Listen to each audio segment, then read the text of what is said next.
We're back. Never a Foul here. And of course, I'm joined by CV, Traps, Carefree Lewis, and Don.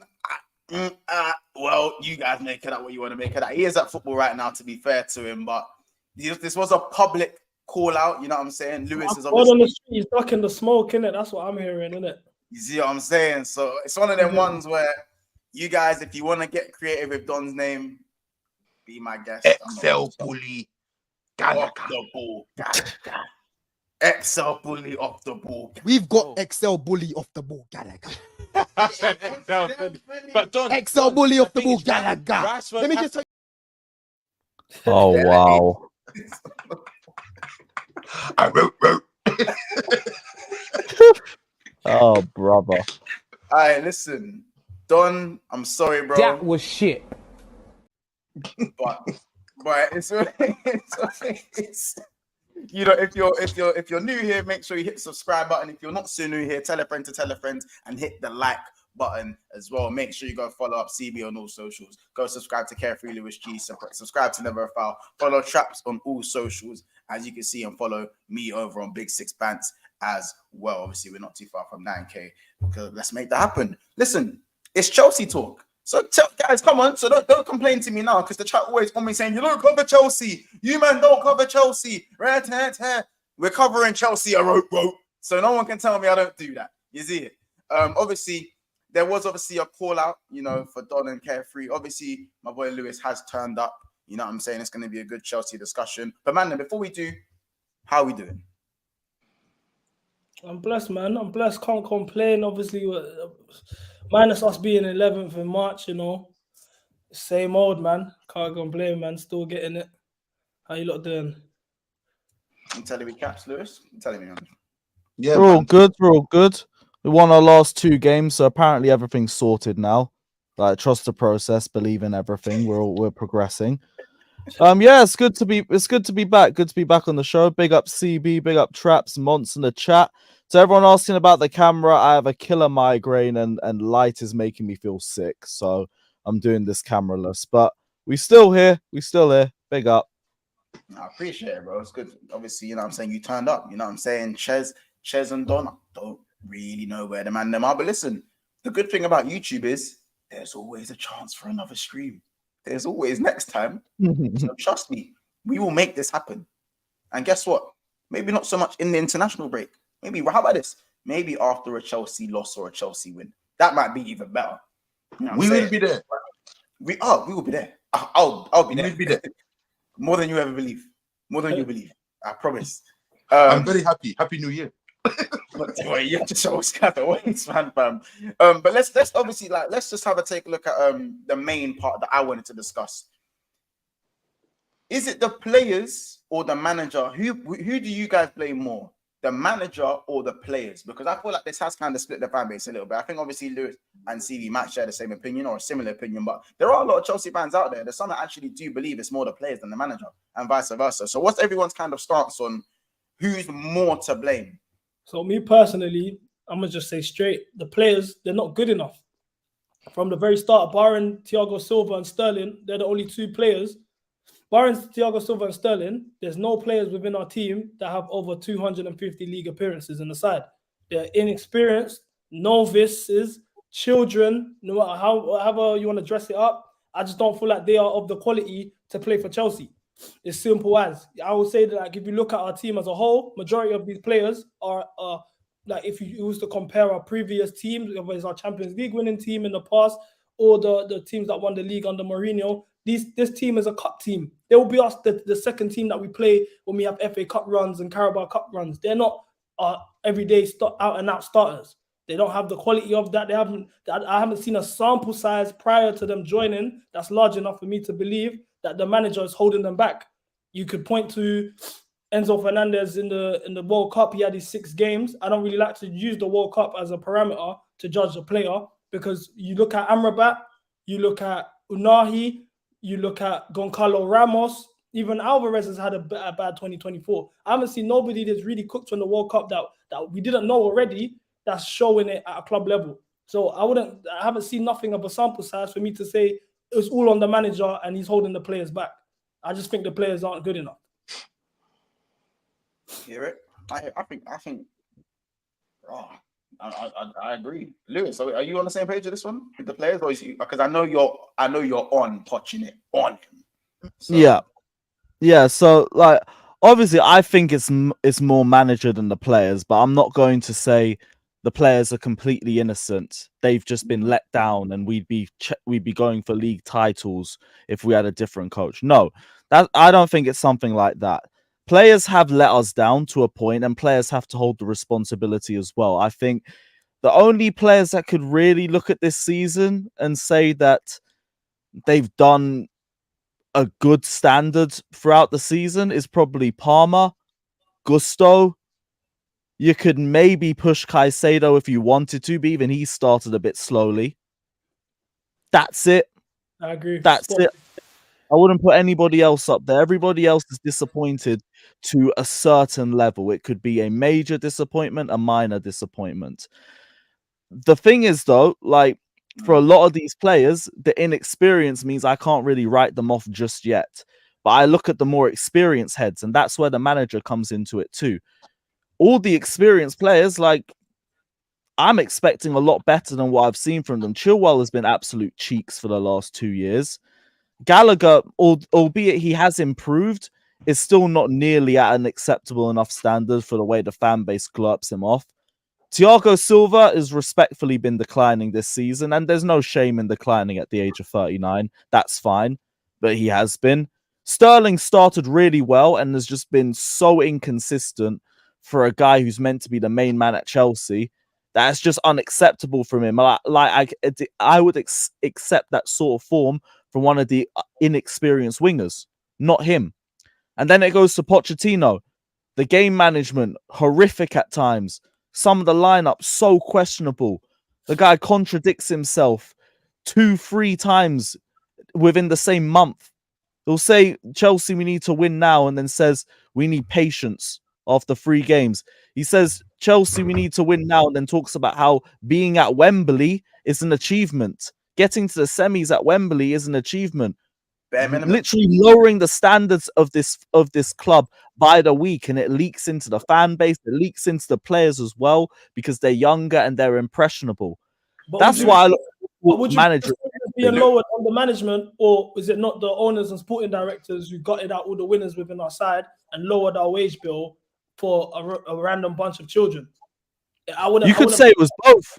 I'm not going to argue you down. Both of them, they're both culpable. But the one thing I will say is like I see a lot of people try to say that we shouldn't have had this big clear out. Like, no, we needed that clear out. We needed that clear out. Now, you could argue maybe we could have brought in a bit more experience with that. The only thing that I would say is I think with a better manager, we're at least competing for top 4 and top 6, and then we're talking about experience to consolidate that. Now I'm talking about experience to just get into the European positions. As presently constructed, this team, you think with a better manager will be top 4?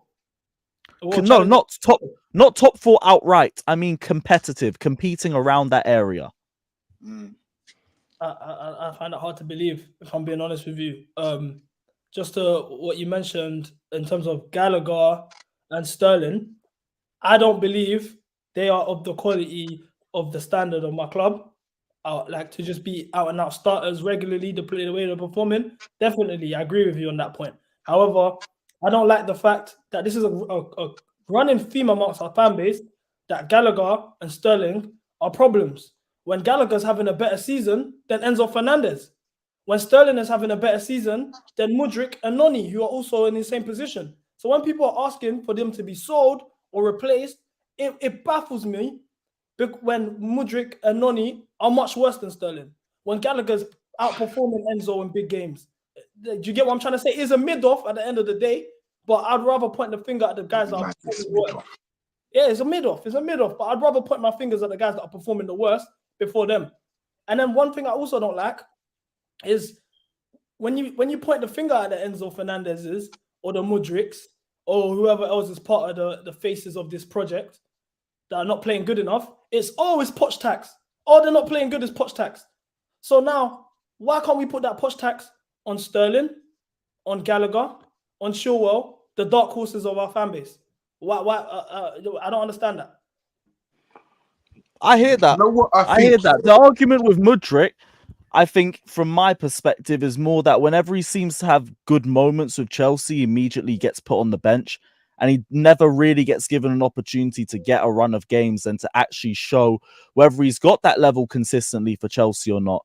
Now, when it comes to Enzo, like I know you don't rate Enzo, and like this season, he hasn't been spectacular by any sorts. That's why I didn't put him in the list of those 3 players.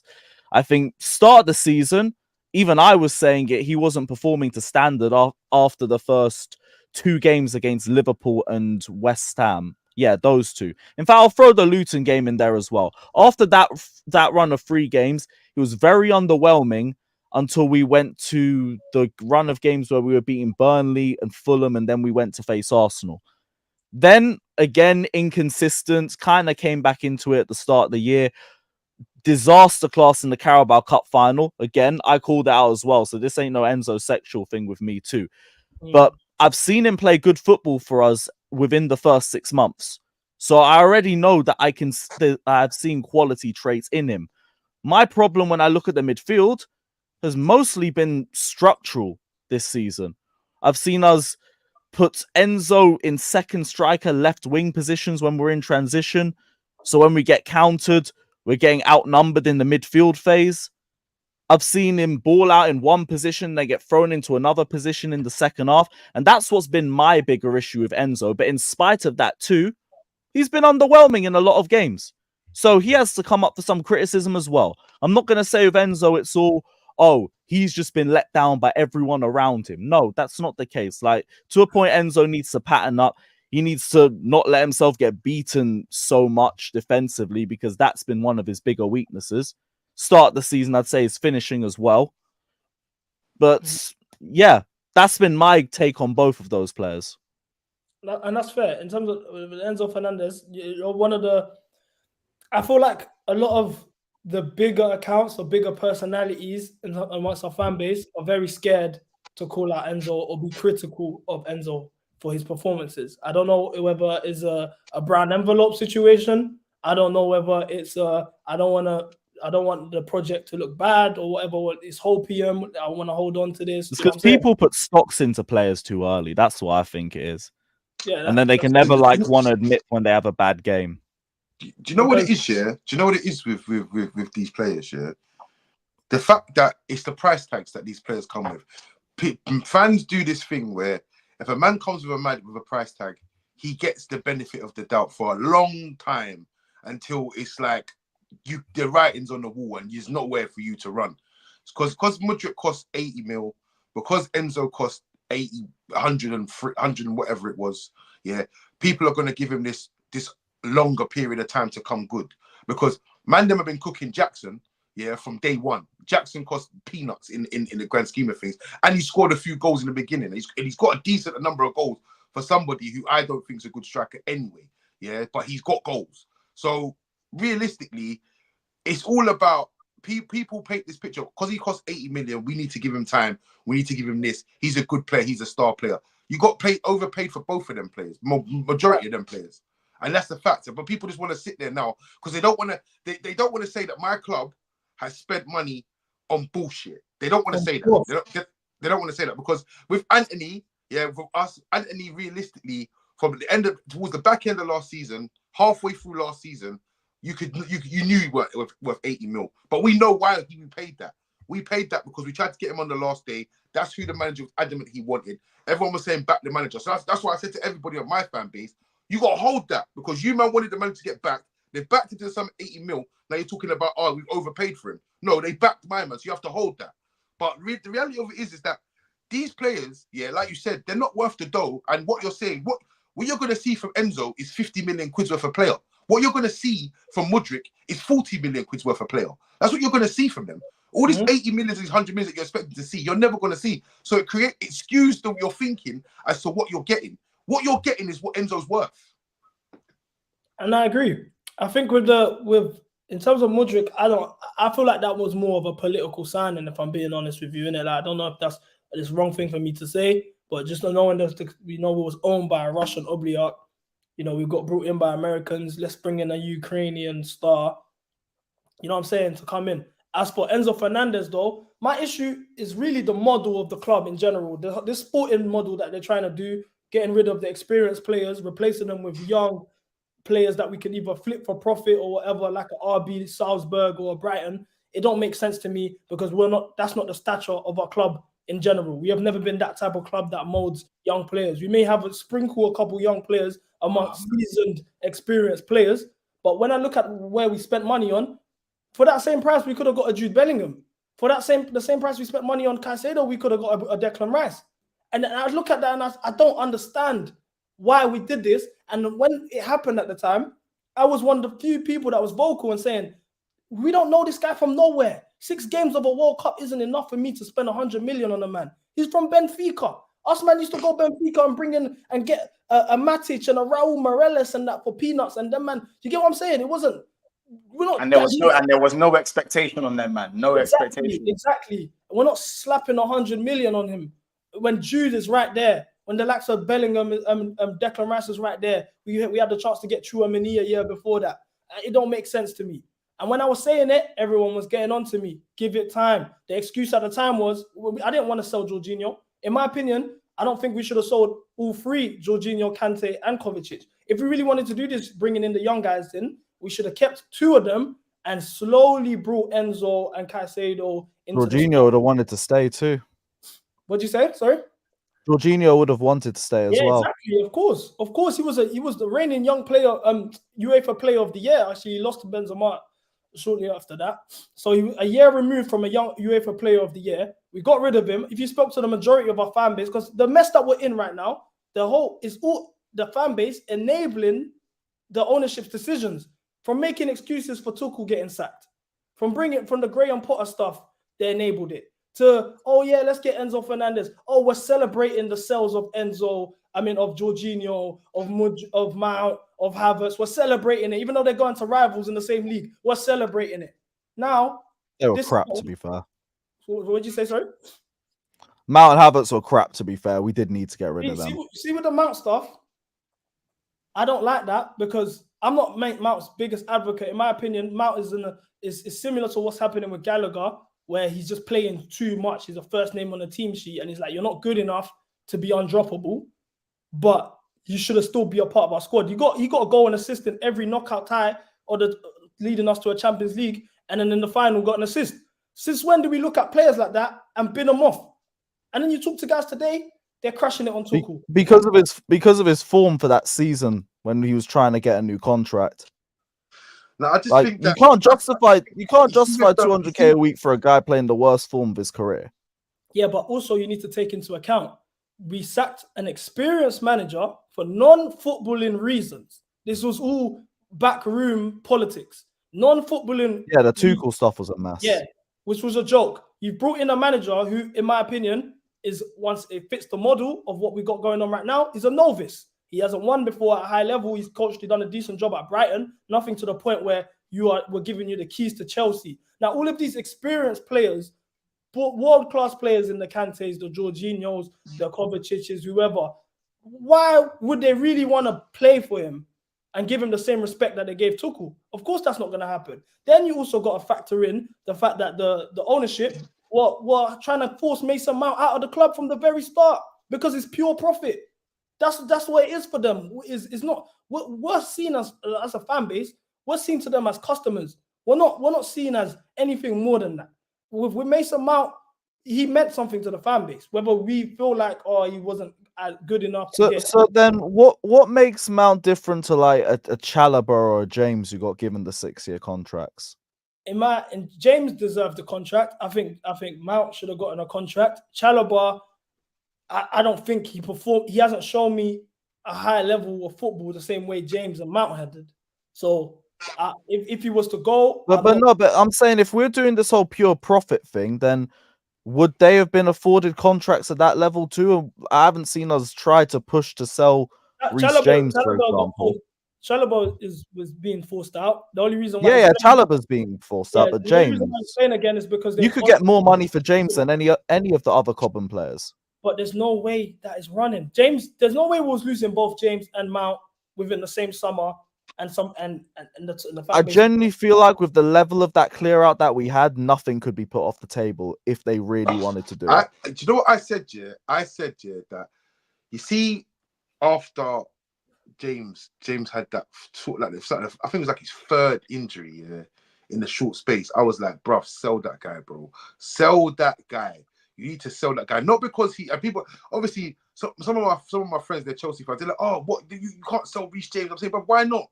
Why not? Because I see me. My thing is that like I come into a lot of stick because I say things about the players like Varane and these players, bruv, that have these weird months where they're just out on injury for bare long and that. I have these things, yeah, where I just think to myself, if it ain't an ACL, yeah, why are you out for 3 months? Why are you out for 4 months? It's all mad to me, like hamstrings and that, you're out for bare months and that. I don't understand. Like, I don't understand all of this. So for me, best ability is availability. So if I'm a manager and you keep getting injured, you can't be in my team. I'm sorry, I can't rely on you. You can't be in my team. So after 3 injuries in a short space, you got to get rid. You got to get rid of him and say, look, do you know what? Palm him off to somebody, because you can get good money for Reece James, because at the end of the day, if he passes a medical, he passes a medical at the end of the day. So, and his price is going to be 70. I agree with what you're saying, yeah. If we didn't bring in Augusto, and Augusto isn't performing at that level. Now, he's had his surgery now. If he comes back next season and he's having the injuries again, I agree with that stance. But you need to also take into account, we get a 70 million for Reece James. Honestly speaking, are we finding someone that's playing at his level, in his position? We're not. Well, Gusto plays at his level right now. We're set for right backs now. I wouldn't change a thing. I think Gusto plays at his level right now. I think if you're going to be totally honest about it, I think Reece James, as it stands, has a hard fucking time getting back into that team if it's done fairly. I don't know, man. I don't know. Reece James is still really high up in the team for chances created. Yeah, exactly. He's played like 5 games. But that's all well and good, yeah. That's all well and good. But think about it like this. But that shows the volume of chances that we make with him on the pitch. Yeah, but that's well and good, yeah. But it's all well and good you saying the chances, making the chances. Say he creates 10 chances in 3 games, but then he's injured for 12. It doesn't make any sense. It's not feasible. That's why we've got Gusto. That's why I'm saying I wouldn't change a thing. We've got 2 quality right backs. This is top tier competition.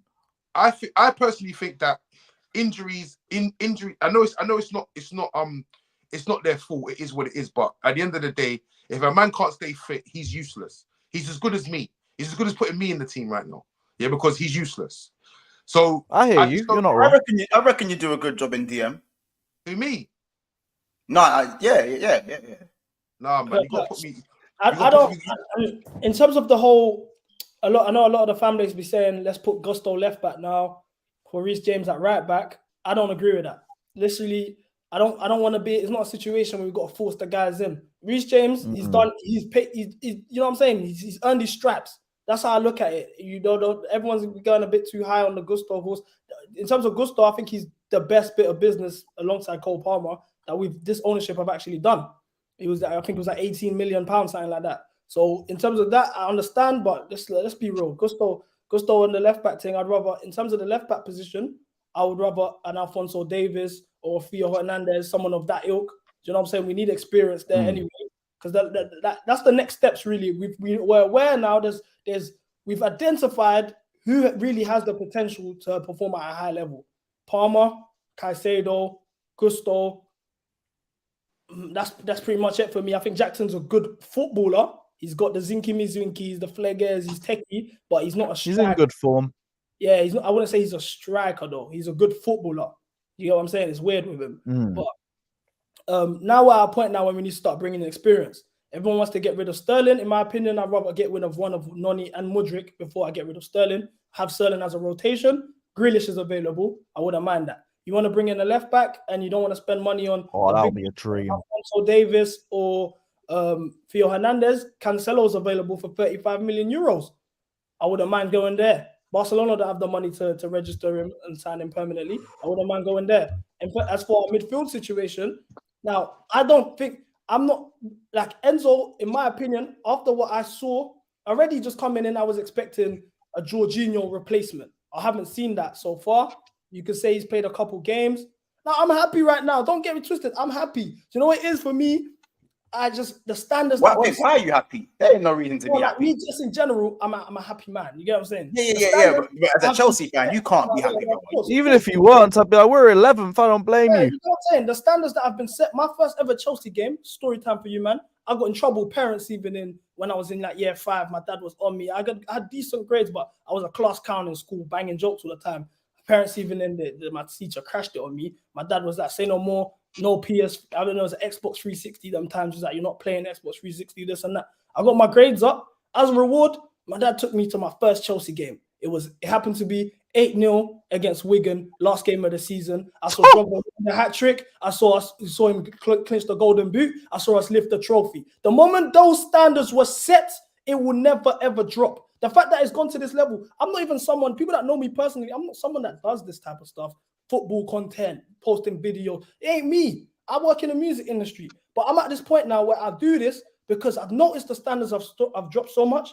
The fan base enable it so much that I'm sorry, bro, I have to crash it. Now, as I was saying, in terms of the Enzo stuff, I was expecting a Jorginho replacement, but I didn't see that. Lewis was saying he played well in the first 6 months. We won 2 games. One was against a Leicester side that got relegated, and the other one was a reverse fixture against Dortmund. But that doesn't mean his performance wasn't good. You're talking team result versus individual performance. The aim of the game is to win. No, and I agree with that as a team sport, but you're asking me his performances. Okay, now you know you can have a good performance and the team still loses a game. Okay, and that's fair. So let's ignore those 6 months. Let's go to this season. This season, I'm expecting your performances to show. The only big game you showed up in was Liverpool 1-1. We didn't even win the game. Barring that, you have not showed up in no big games. I've seen the worst performance from a midfielder in Chelsea final history at the Carabao Cup final. I was at Wembley. I saw it with my own 2 eyes. And then who's that? Enzo. Yes, Enzo. And then I look at the games that you have showed up again. You showed up at Middlesbrough second leg, Wimbledon, Preston. Fucking, my mind's even getting blank now. Thinking Aston Villa FA Cup replay where he took off his shirt like he scored the last minute winner at the Bernabeu second leg to take us to a Champions League final. Do you know what I'm saying? So then I'm looking at it and I'm saying, really and truly, is your level relegation fodder and championship sides? And I'm the bad guy now for calling it out and saying, hold on, this guy ain't what you guys think he is. Because when he ripped that free kick in, everyone's running around, Jude, come outside. Bro, we were winning the game.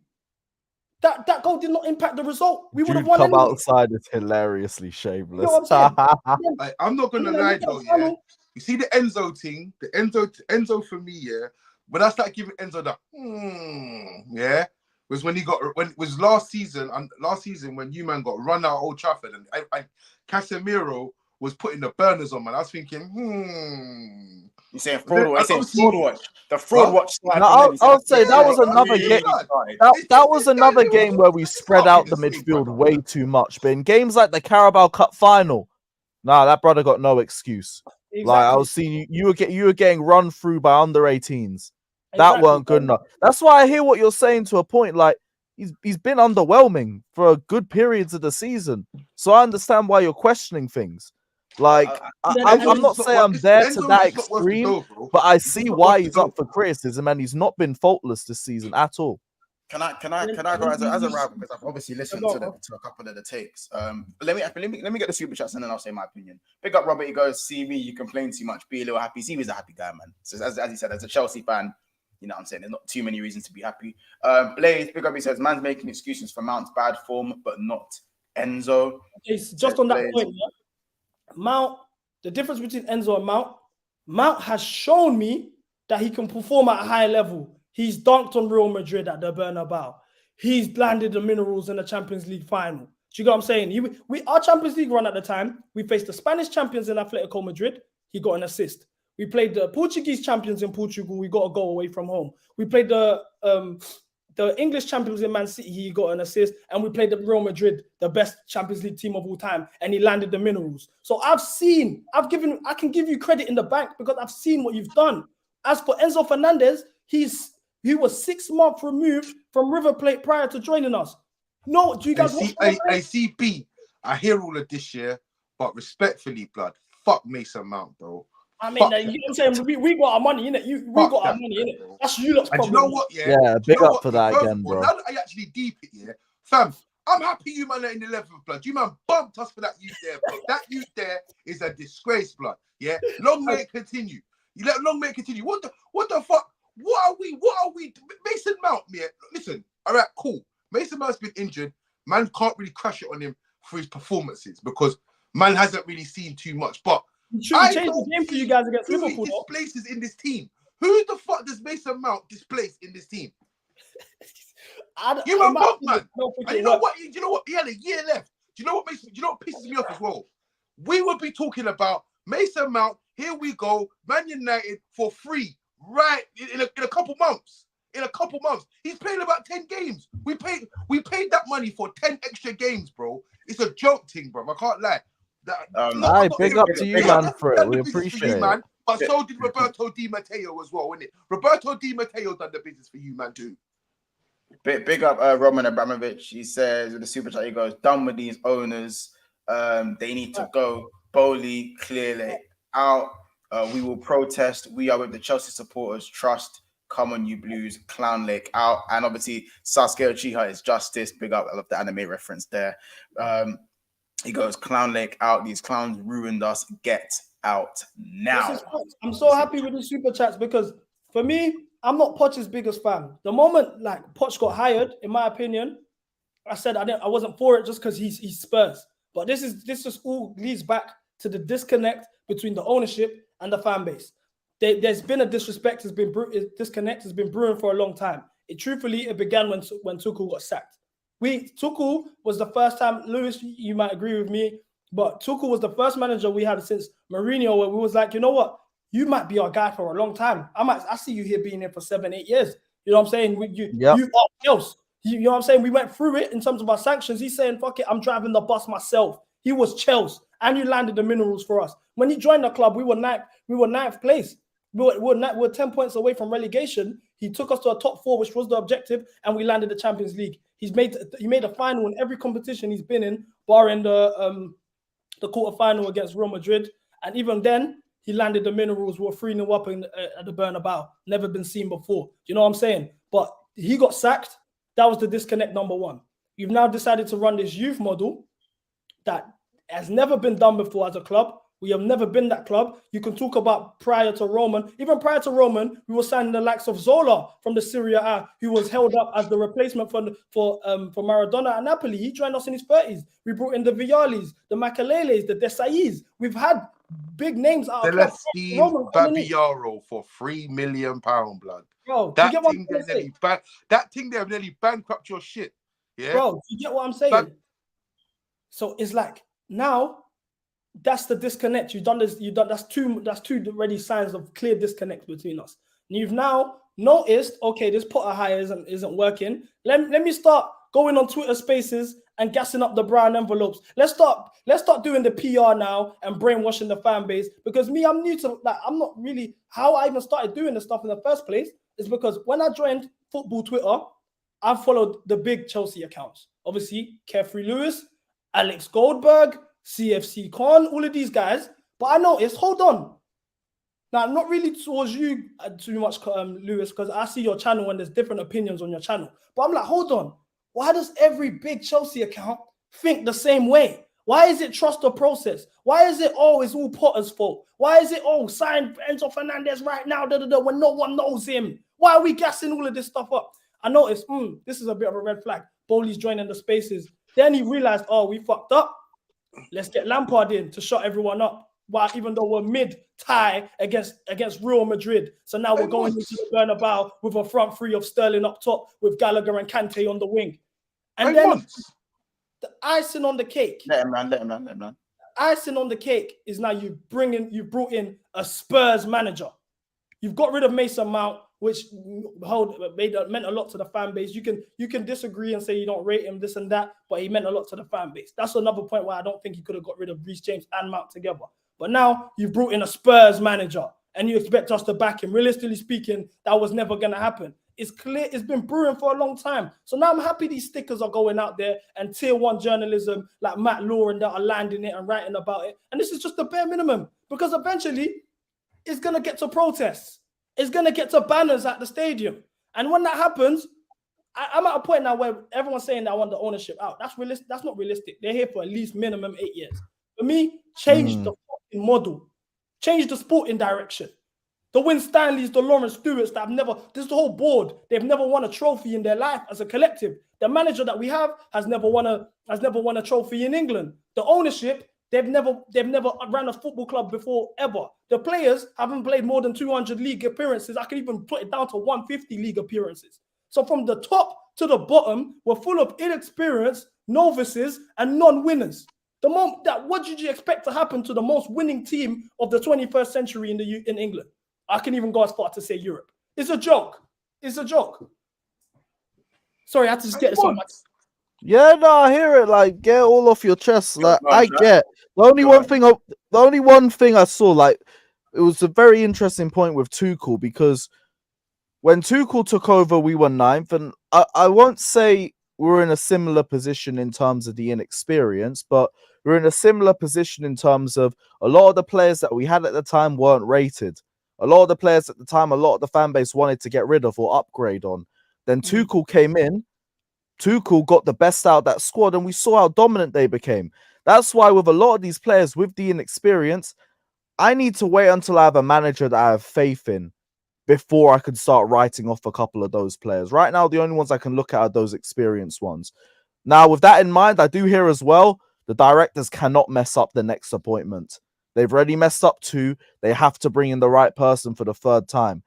But if the right manager comes in and we're playing a cohesive style of play, like, I do believe we could see a lot more out of some of these players. And if that's not the case, then, boy, we're more fucked than I gave us credit for. Well, that's all I want to say. You see when Lampard came in, when you lot were mid game, like mid-tie against Madrid. I got to tell you, it was perfect. Perfect. Everything, down to the last minute details. It was perfect, man. I don't know how long this is gonna last. Go on, chaps. Go on. Before I got 2 more seconds. Listen, I hear the pain, yeah. I hear the pain, yeah. I love obviously, my team, I've been going through the same kind of pain, yeah. Not same but different, yeah. But to see the pain that I'm hearing right now, yeah. And obviously, like I can't really speak on CB or Lewis for that fact, but as a fan base on the whole, yeah, Mons, don't you remember at the start of the season when they was breaking transfer records? I didn't really hear this kind of conversation. I was hearing top 4 shouts. I was hearing baby Drogba. After Nkunku. Oh, Nkunku. Don't get me started on Nkunku. Listen. I've been hearing wait till Nkunku's back. Yeah. All season. Even that. Because our manager said it every time we lose. Oh, but you see with the Nkunku stuff, I was telling guys from the very start, he is an injury-prone Bundesliga striker. But everyone in the fan base, you know, I've accepted it. I like to call myself the voice of the people, because I go to games. I'm at the bridge. You know what I'm saying? I talk to the guys that are really there. We all feel the same way. But you go on Twitter and it's the complete opposite. It's waiting for Nkunku to come back. Nkunku, we signed him. Literally, he was fresh of an MCL injury that led him to miss the World Cup. We signed him a week later. We signed Fofana, fresh of a broken leg on his right leg and an ACL on his left leg. You look at this, and I'm saying, and that was 80 M's. And then Nkunku was 50 M's. So that's 130 million on injury-prone players. I'm looking at that and I'm saying, what's going on? We was about to drop 50 million on Olise, who is in and out of injury-prone. Lavia, does he even exist? Guys comment under my videos and tell me I'm Lavia. It's got to that point. They think I'm Lavia.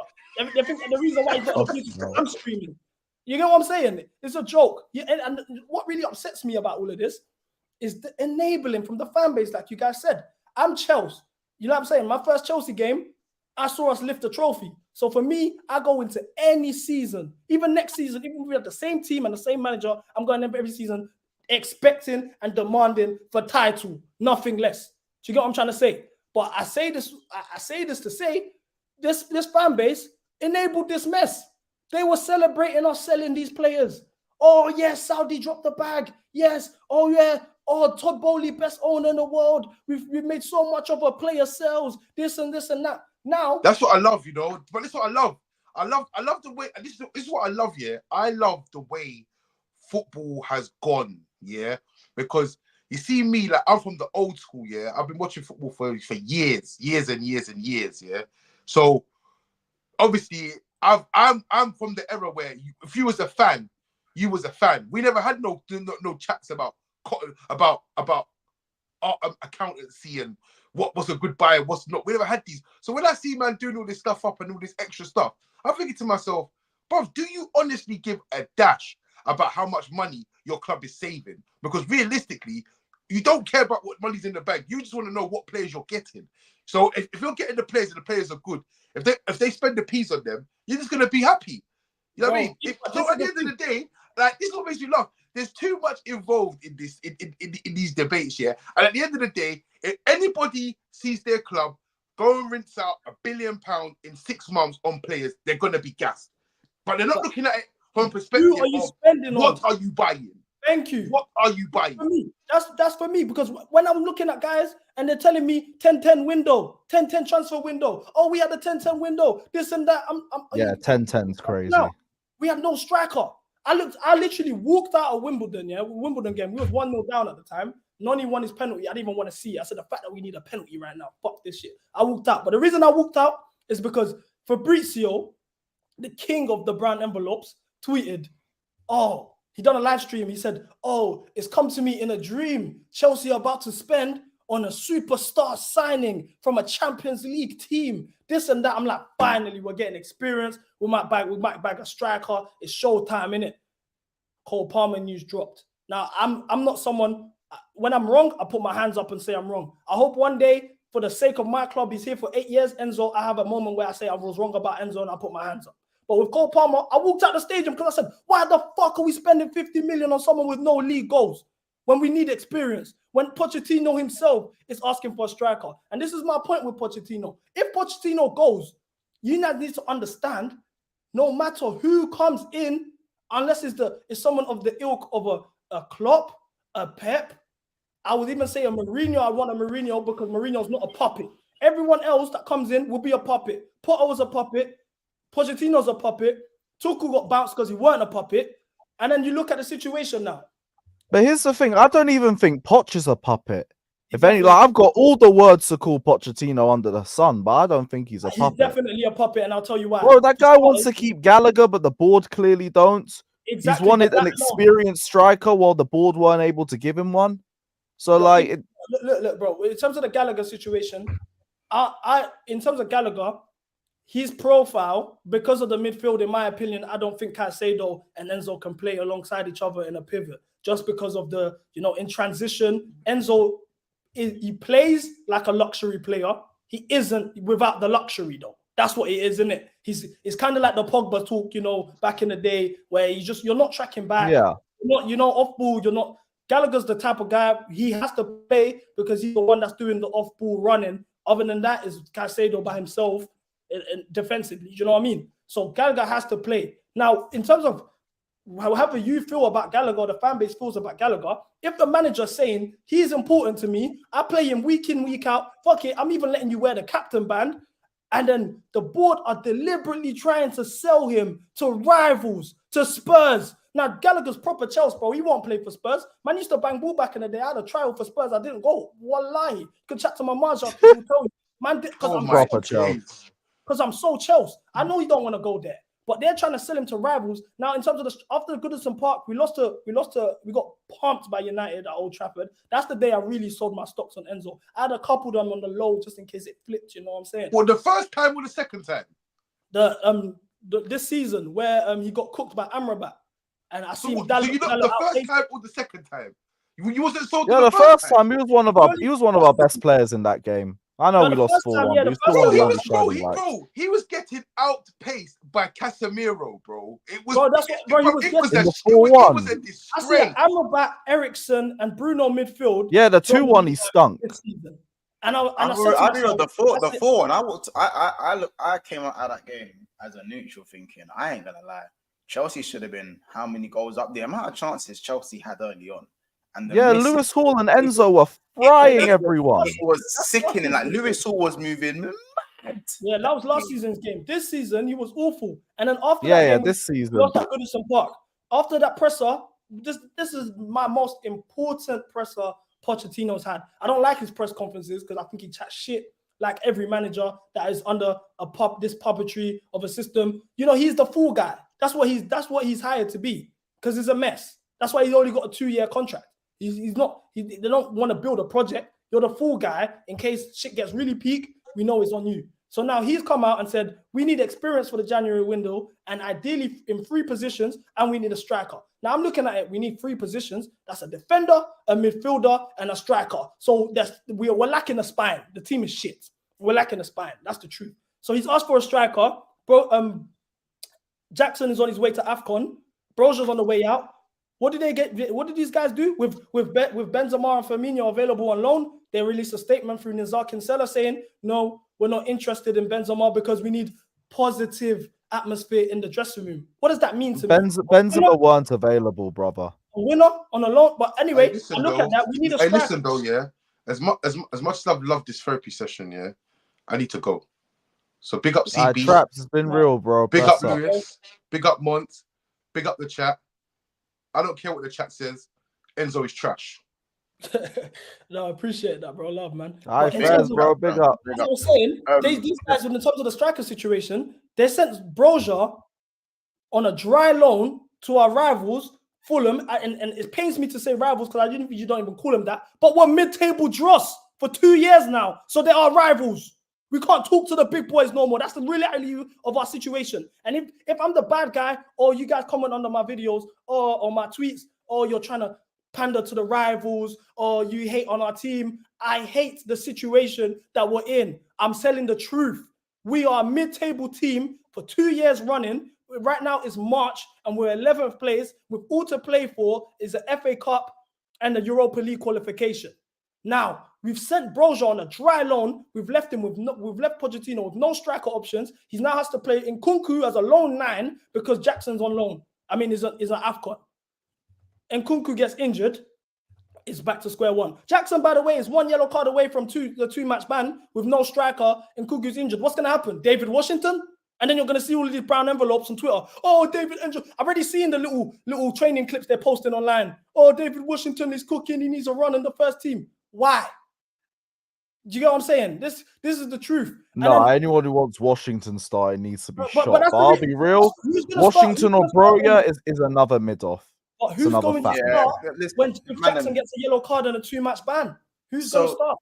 So this is we're going to have to do Palmer up top again. And it's probably going to be Palmer false 9.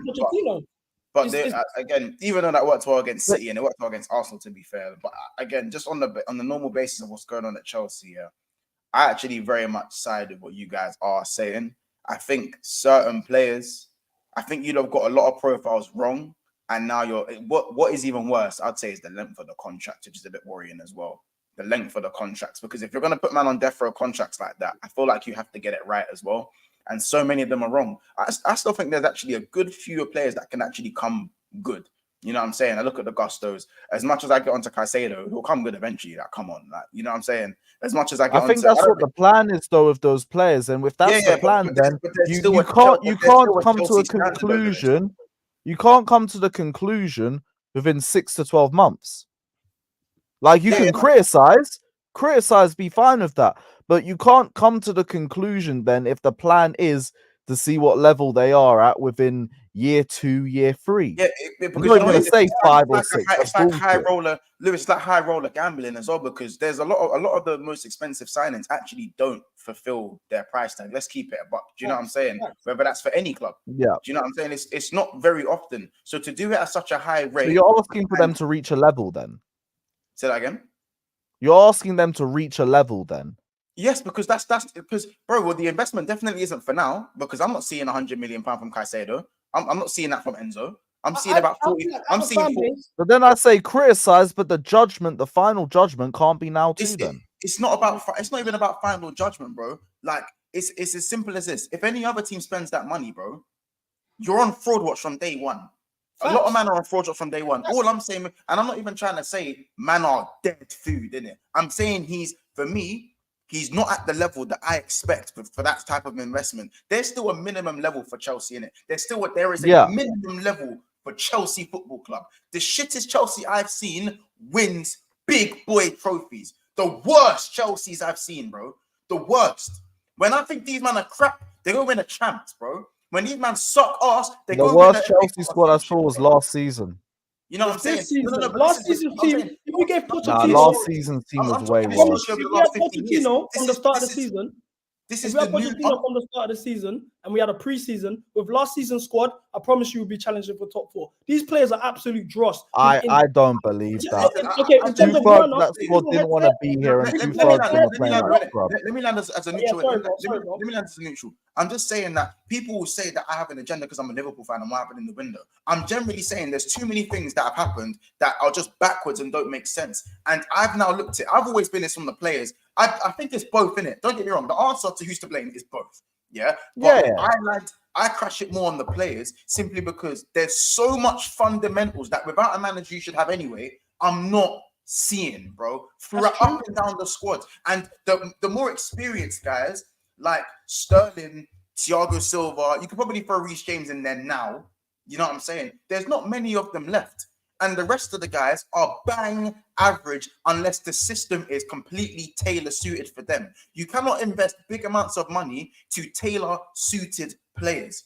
If you invest 100 million in someone, they better work under Mourinho. They get a 5 under Klopp. They better 5 under Gary O'Neill. I want them 5 under. They just need to be that good, or at least come good. That you have to come good because look at the investment in the years of the contract, bro. They have to come good. I totally agree. This is what's like our fan base misunderstands. We're still lost in this Roman. Like it hurts me to say it. Like I would like to keep the standards that Roman has set, of course. But what Roman did in the past was just chopping and screwing of the management. These players aren't good enough. The team that we had prior, they were all captains for their national teams. We don't have that anymore. These players aren't good. You don't think we like Enzo has played under 4 managers. You want to bring in a 5th one, magically he's going to get better. That's not how it works. The crazy thing is that as well, the crazy thing I'm seeing is the fact that Poch is doing worse than Potter, and he's still here. Man's still here. In my opinion, I don't care if we win an FA Cup. I don't care if we win an FA Cup and we qualify for Europa League. He needs to go because the standards of our club. I remember when Avram Grant came in, we finished second. We lost the title by 1 point. We lost the FA Cup final. We lost the Champions League final due to a John Terry slip, and he got sacked. That wasn't good enough. This fan base, we've been taught the levels and the standards required to be the Chelsea manager. Now, for me, I don't care about Pochettino staying or leaving. That's not my point. My point is, I wish all the big fan accounts on our fan base, personalities, and everyone in our fan base directed the attention to the sporting directors, Win Stanley, Lawrence Stewart. I like Joe Shields. I think he could stay. You know what I'm saying? He done some shrewd bits of business with Gusto and Palmer, etc. But Lawrence Stewart, Win Stanley need to go, and we need to hold the ownership accountable to change their fucking model. The sporting direction of this club is in the sewers. This model that they're doing, like you was mentioning earlier, we need time, a couple years to decide whether this is 2 seasons in a row that we are in mid-table. How much longer do we have to wait? Because look now, the likes of Joshua Kimmich is available. Mbappe is going Real Madrid. That leaves Rodrigo might be available. And we can't even be in the type of conversations anymore. Like 2009, we brought in Deco on a free transfer. We can't go get Kroos and Modric, even though their contracts are ending. But this is the Chelsea I know. You know what I'm trying to say? Now we're not even available to get the top players in the world. It's slowly sinking, and then we're going to lose a generation of fans. Because at the end of the day, the truth is, a lot of the international fans we have, they only watch, like in certain countries like Africa, etc. I got my cousins in Congo, big up to them. That man only watch Champions League knockouts. We're not there anymore. I don't know when we're going to be there again. Are we going to be there next year or the year after that? And then everyone always points to, oh, but look at Arsenal. Saka and Martinelli needed time, this and that. Arsenal have won fuck all by an FA Cup with no fans. Arteta's won fuck all. So don't use this guy as a model. Since when are we Arsenal? We're fucking Chelsea. It's embarrassing. And our fan base don't realize that slowly, the more we accept it, the more we give them time, the more we do. No, these guys aren't cutting it. Demand change. Do you know Drogba? Drogba won a Playmaker Award in 05-06 season. We won the league. He won he was the assist leader in the league. And we tried to replace him with Andrei Shevchenko, a Ballon d'Or winner, because that's the standards. It doesn't matter. We're always trying to improve our side. Now, this side here is clearly not good enough. We didn't win. We're not near a title. Why is it a taboo for me to say, let's get rid of Mudryk, let's count our losses. Fuck it, we took an L. Or let's get a DM and get rid of Enzo or put him on the bench. And like Enzo's undroppable. He dropped that performance in the Carabao Cup final and started the next game with the captain band against Leeds. All that told me is, okay, these big money buys, they have no, like, they're not being held accountable for their poor performances, no matter what they're playing, regardless. It's a joke. And I hate the fact that I am the loud minority right now. I hate the fact that even with Johnny Minerals, in terms of what he says with the ownership, I agree. In terms of his ball knowledge, the Havertz stuff, you get me? I don't agree there. But one thing I was like, why is he one of the only ones that's holding him accountable? Imagine if all of us as a fan base, instead of this Poch out stuff, hold these men accountable for changing their model. If you want to sack Poch, calm. Sack Poch. Bring in a top manager that's won before. Don't do this De Zerbi stuff. De Zerbi, the only accolades my man has is a Serie C Lega Pro, which is the Italian equivalent of the Papa John's Cup. And then he's won the league with Shakhtar Donetsk, who win the league every year. So what have I really seen here? He's got more draws and losses combined than wins. He's conceded 111 goals in 60 games at Brighton in the Premier League. So what have I really seen for me to say, okay, let's give him the keys? No, stop doing this hipster youth projects, this and that. Bring me some experienced players. Grealish, apparently Grealish is available. Bring me a Grealish. We need a left back. Go for Alphonso Davies. He's a Chelsea fan. If not, Theo Hernandez or Cancelo if we have to. In terms of our midfield situation, we need a DM, a destroyer. Paulinho's available. But they will say, oh, he's... But you bought Caicedo. No, but Caicedo's an 8. He's a box-to-box. He's not a DM. But he plays in a pivot. His best position is in the pivot. Yeah, his best position in the pivot. But if he's an 8, why were Arsenal and Liverpool trying to sign him as a lone 6? Enzo and Caicedo pivot doesn't work. That's the problem. I know it doesn't work. It looked like it worked. But I'm saying, listen, don't get me wrong. Lavia, good 6 in it. Good 6. Caicedo.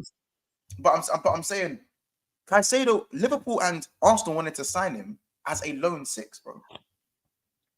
As a lone 6. So again, why is it that he's being signed at a price as an 8? Because at Caicedo as an 8, there's so many other 8s in the Prem alone that are half the price, similar age, that can do a thing, that are more technically sound. Don't have to be a destroyer, because Caicedo's his best attributes actually lie within the defensive pivot. Yeah, I agree. You know what I mean? He's even a good right back. Caicedo's even a good right back. He's actually a decent right back. You know what I'm saying? I just want us as a fan base to learn to separate. I know it's mad, but you got rid of Jorginho. Yeah. And I'll be real. Jorginho is looking better than Enzo. It's just because Jorginho is older. I'll be honest, like Mason Mount, I'll be honest. Mason Mount's been chipped United, I understand. But there's certain, like, at least Mason Mount had certain fundamentals. Like the stuff you used to get onto Mason Mount for, yeah, I understood it because there's a Chelsea level. I understand it because there's a Chelsea level. Yeah, there's a level where Mason Mount was good, but he's not like as good as what the Chelsea, the champions Chelsea are in it. So I understood the Mount slander. So it was either you're a bench player, or in and out the team, rotation player, or you need to go elsewhere. Cool. But what's coming for Mason Mount ain't better than what Mason Mount was playing when he was at least playing a good game. Regardless of whether he's shit at United. You know what I'm saying? Regardless. You know what you've just done? You've reminded me of my initial point that I was making to Lewis. And I think a lot of people in the super chats, I'm not really pre in the chats right now, they might have disagreed with what I said in terms of last season's squad. Now, last season's squad, the situation was, the truth is, we had a manager who got sacked 4 weeks after the transfer window. A lot of players that had come in, i.e. the Sterlings, the Aubameyang, the Koulibaly's, who've been sold this project by Tuchel, are now been gone. He's gone. So now already a lot of guys are switched off already with the ownership situation was a mess. The training, in terms of the dressing room, no one could even fit in the dressing room. There was too many players. It was an absolute shit show. But if it was to really go position for position, we have declined in terms of ourselves. You could say, okay, in terms of the goalkeepers, it was Kepa, Mendy, Petrovic, Sanchez. Is a mid-off. Right mid-off, yeah. Yeah, we've improved with bringing in Gusto for Aspilicueta. Yeah. is Disasi and Koulibaly are two cheeks from the same ass for me. The only difference with Disasi is he's playing every week. He's our most durable. I think Disasi's been more consistent this season than Koulibaly was last. That's fair, but I feel like defensively we've been worse. Like our defense. Yeah, but that's also structurally, and also our set piece have gone down from last season. Yeah, that's fair. In terms of our left back situation, everyone celebrated Alonso leaving. Oh, Alonso shit, this and that and that. I've yet to see somebody at either Cucurella's or even Chilwell the last couple years reach the levels of a Marcos Alonso. Because when Marcos Alonso left, don't get it twisted, he was at the burner bar crashing on them. If his goal didn't disallowed, that would have been one of the best moments in Chelsea Champions League history. That's up there. It's a shame that the goal got disallowed. It is what it is. But as for Alonso, I don't think Cucurella has reached the levels Alonso has. Now you look at the midfield situation. None of the midfielders we brought in, maybe Caicedo, none of them can chat to Kova, Kante, or Jorginho. In my opinion, if this ownership and directors really had a plan in place, what they should have done is kept 2 out of the 3 of the midfielders. I would have said Kante and Jorginho, and then slowly phased in Enzo and Caicedo to a point when there's Lavia or whatever to be playing week in, week out. We threw them in the deep end. They're not good enough. And I think where these guys don't even have anyone to look up to and say, yeah, this and that, we're playing. I think Jorginho would have been the only realistic one because the other 2 wanted to go. Kante couldn't agree on contract terms, and with his injury record, you couldn't afford to keep him on those same wages. Kovacic wanted out for time. He wanted to go City. So we couldn't do anything with either of them. But so far, we're in agreement that barring the right back position, so far with our in the midfield, we've downgraded. No, I think left back's another mid off. I'm still saying Disasi more over Koulibaly. The midfield, Jorginho's there. Kante played like 6 games, so I don't even know if we can realistically count him. And Kovacic. I think Loftus-Cheek is having a better season than Enzo right now as well in AC Milan. That's the maddest he's thing. Cooking in Milan. I won't talk you down from that. You got Tomori as well. Pulisic and Werner are better than Noni and Mudryk. But this is what I say when I did. But again, but that wasn't what they were doing while they were at Chelsea. But CV, you man weren't happy with these man, rightly so, because it still wasn't good enough. Even though you'd want to try, it still wasn't good enough. But now you lot are seeing the grass ain't always greener when you make wholesale changes at a pointless rate. You know what I'm saying? At a high price. You know what I'm saying? As I said, you'd 100% take a Pulisic over a Mudryk. You know what I'm saying? You'd 100%. Okay, I saw Mudryk 2-on-1, one defender, person to pass to. And you saw that, and he knocked it out for a throw. He knocked out a play. 85 million smackers, bro. Let me get to the super chats, and obviously we're gonna have to round this up. I know it's a good conversation, and I'm intrigued to obviously hear this even from a neutral point of view. I've tried to stay neutral, even though you might know I'm the Chelsea Grim Reaper at times, but I feel like I've been balanced today. I've kept Lewis. You know me. I've been balanced today. Big up Boruto, garbage. Agbali and Bowley out. Clowns need to go. Big up yourself. Big up Robert as well. We go CB. I take it you see no plan or direction under Todd Bowley. Give that the short. I don't see a plan so far. I haven't seen anything to show me there's a plan. Big up, even just that super chat right now. Look at the fact that Strasbourg, who like in my opinion, I couldn't tell you anything about Strasbourg other than prior to Blue Coat taking over. Strasbourg are being more vocal than us. They're literally they're not going into relegation. They're not in a relegation scrap, but they were a mid-table League One team anyway. So now the fact that their ultras are coming out, banners, protests, this and that. Before taking over, we were 12 months removed from a Champions League. We have finished. I'd argue Strasbourg are in an even worse position than we are, though. Yeah, because they're our feeder club. They're there to just take our loan players. But the fact that they're even calling this out before us is embarrassing. The fact that they're making more of an effort for change is embarrassing. Because one thing they've done as a fan base is they've stuck together and they've said, okay, the root cause of this is the ownership, the direction, and the decision making. This is the same thing that we're dealing with. But everyone is on, no, bring in De Zerbi. No, bring in Ruben Almiron and it will change. No, these players are fucking shit. Wake up and smell the coffee. See, that's where we disagree. That's where we disagree.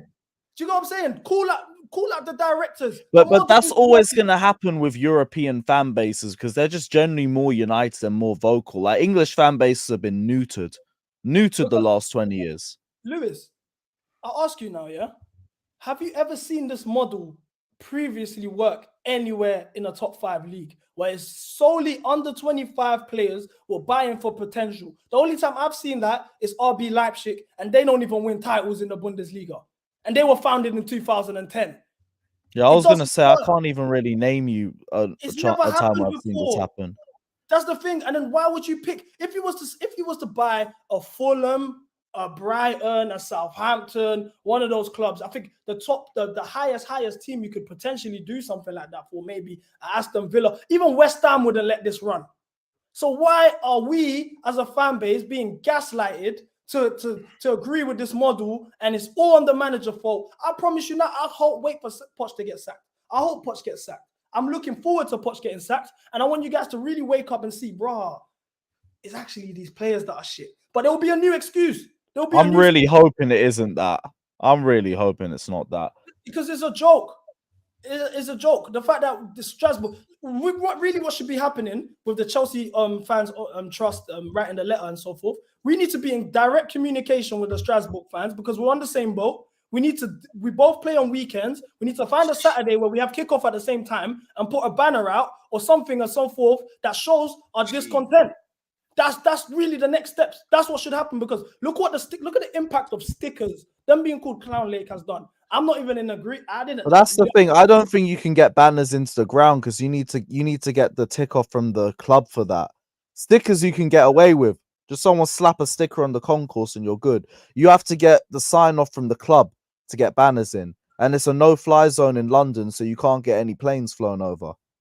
That's crazy.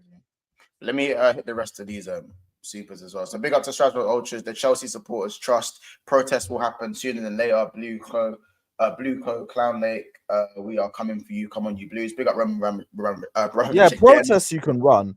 Protests outside the ground. That's something you can organize. Put some gold inside CV's mouth. Facts. Brother, facts. Man said, go get him some grills. Get him that BVS. You know what I'm saying? Big up Robert. He goes, when did we last sign a world-class player under Roman? That's a good question. I'll say maybe Angola Kante. Kante? Yeah, do you know me? I was very critical. You could argue Silva, maybe. Yeah, Thiago. So you could even really, if you want to argue it, Lukaku at the time we signed him. Yeah, I was very critical of Marina. Yeah. You could argue Lukaku. I regret the slander that I was dishing out to Marina, knowing that the grass ain't greener, like Mont said, the grass ain't greener. I'd rather have Marina 10 out of 10 because at least she kept us competitive. At least we was competing. We were making top 4 regularly in our sleep. I hear it, but I talk about how we needed that clear out. A big reason for that clear out was 4 to 5 meaty summer windows. I agree. That led to a bloated squad. So she's got to take some of the blame for that too, because that clear out was well overdue. We've been calling it for years.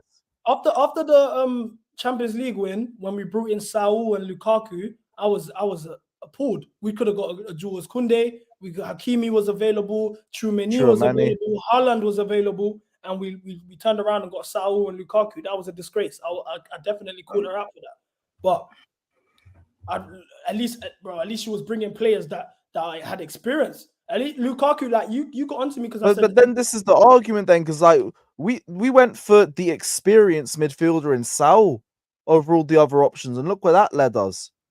That's why experience to a point, but at the end of it, it's just gotta be about quality. At the end of it, never expected Saul to be an out-and-out starter for us. He was alone. He wasn't even doing well at Atletico.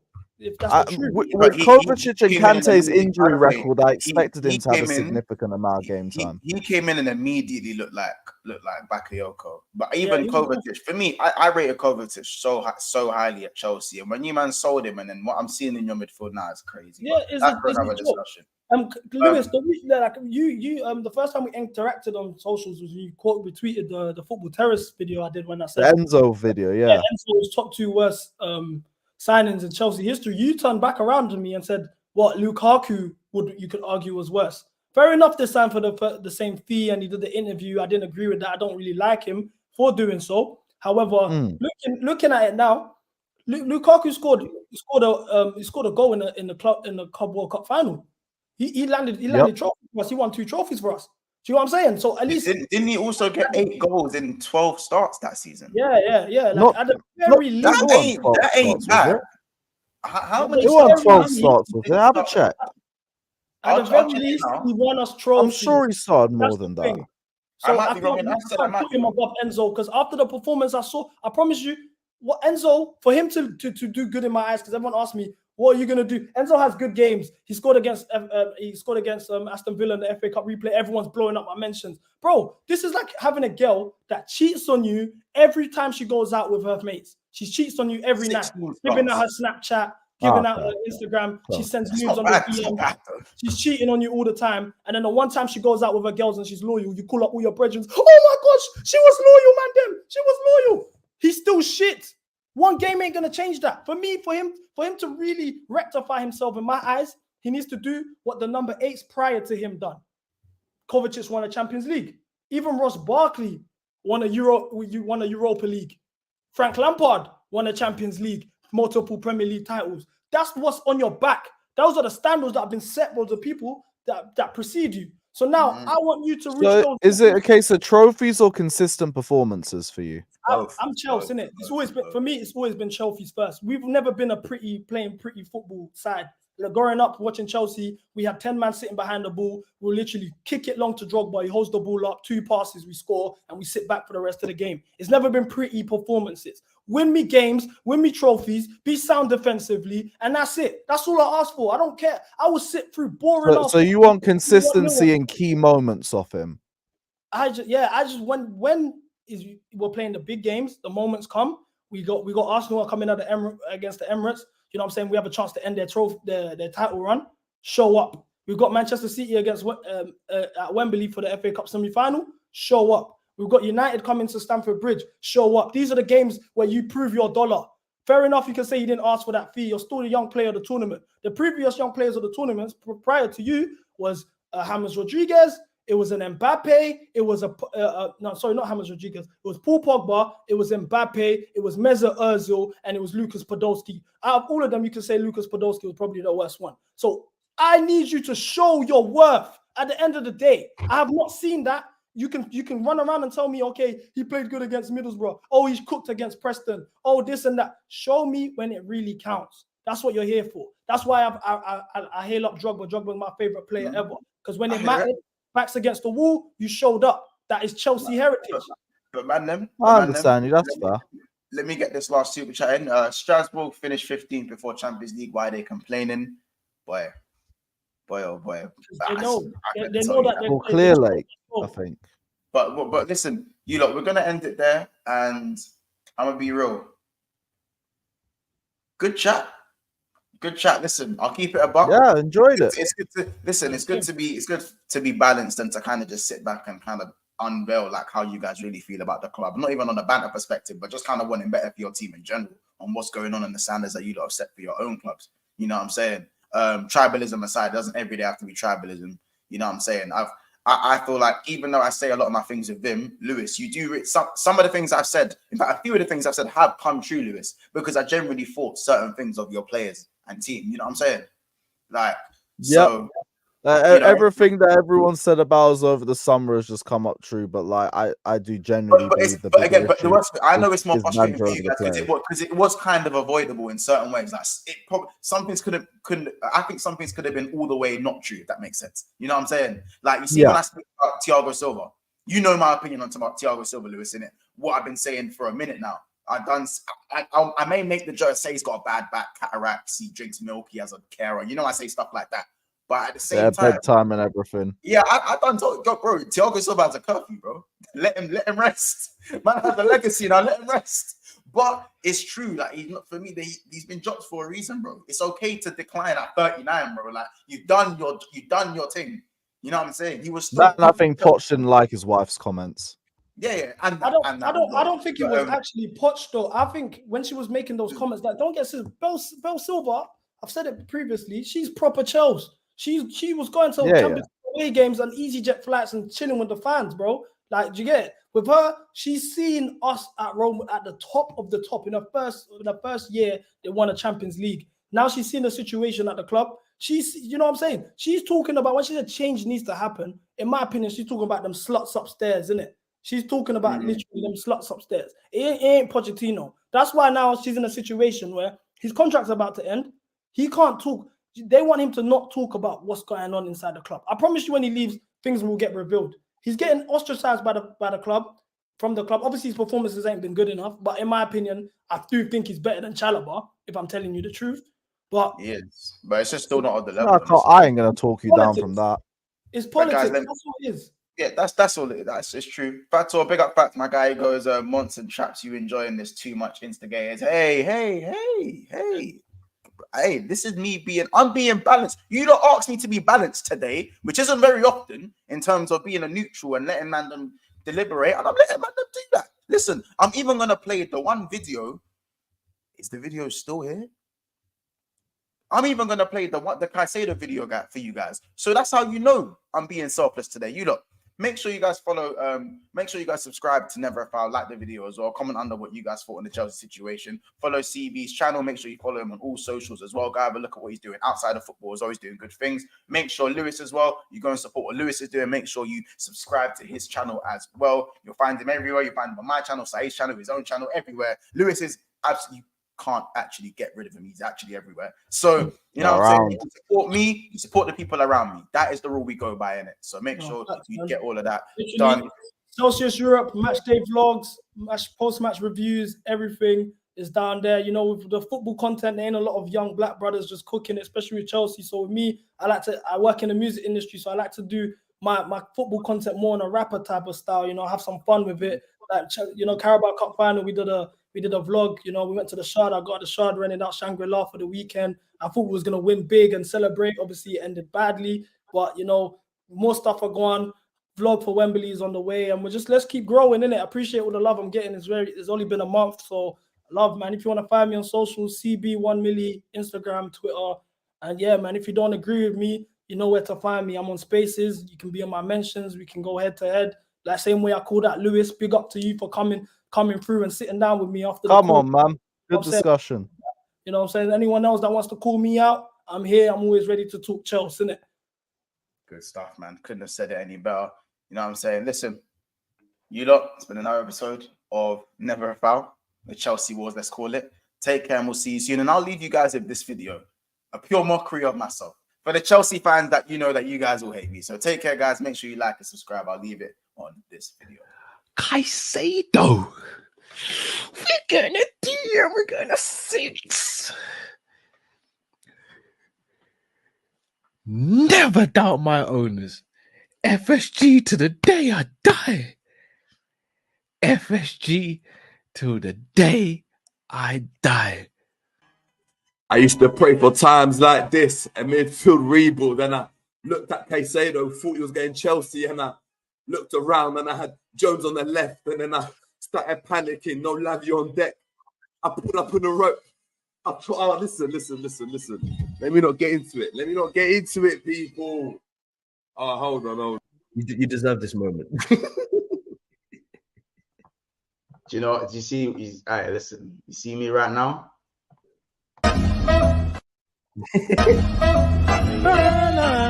Life like this sure is sweet, huh? It definitely is.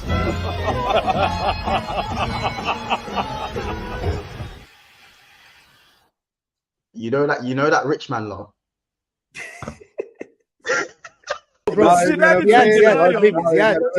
Wait. Brighton. We're gonna win the league.